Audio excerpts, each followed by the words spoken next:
Hi folks, Chris Voss here from the ChrisVossShow.com, the ChrisVossShow.com. Hey, we're going to be doing a versus comparison here between two phones. We've done a full comparison, so be sure to search for that on the ChrisVossShow.com.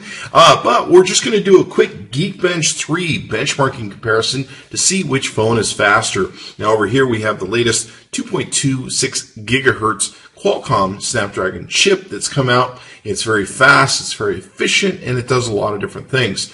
Over here we have the A7 chip in the Apple iPhone 5. So let's see how well they take and perform with Geekbench 3. So we'll go ahead and start these processes this time.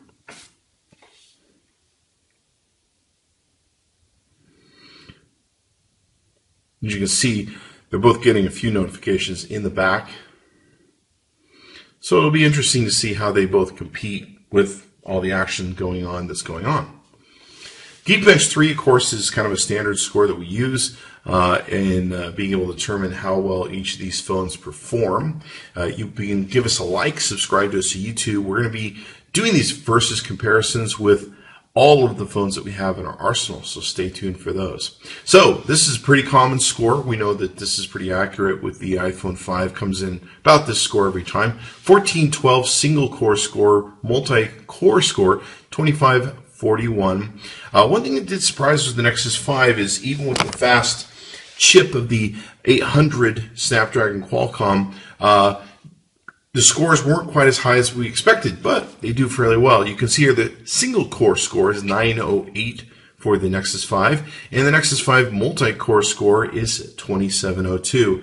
We do see a lot of variance in this test, though, with the Nexus 5. So good score from that angle. Let's go ahead and page up. And you can see here we have the Android 4.4.2 on the Nexus 5, so that's what we're running on. The operating system on the Apple is 7.04.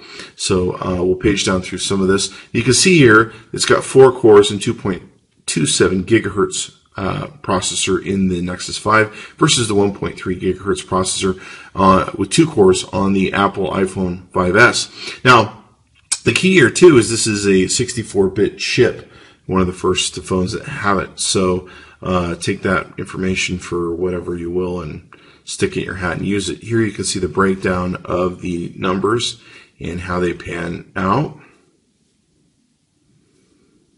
And I don't really spend too much time worrying about these numbers. I'm mostly concerned about the overall score numbers, but there's some people that really like them. So if you want to, you can pause at any time and be able to see the individual score that maybe you really want to see. Be sure to watch the other videos that we do where we compare the cameras and versus comparisons on both these phones. And be sure to check in the ChrisVossShow.com often. There you have it. We have an AT&T Googlenexus 5 versus an AT&T iPhone 5S. And I'll let you determine which one you like better.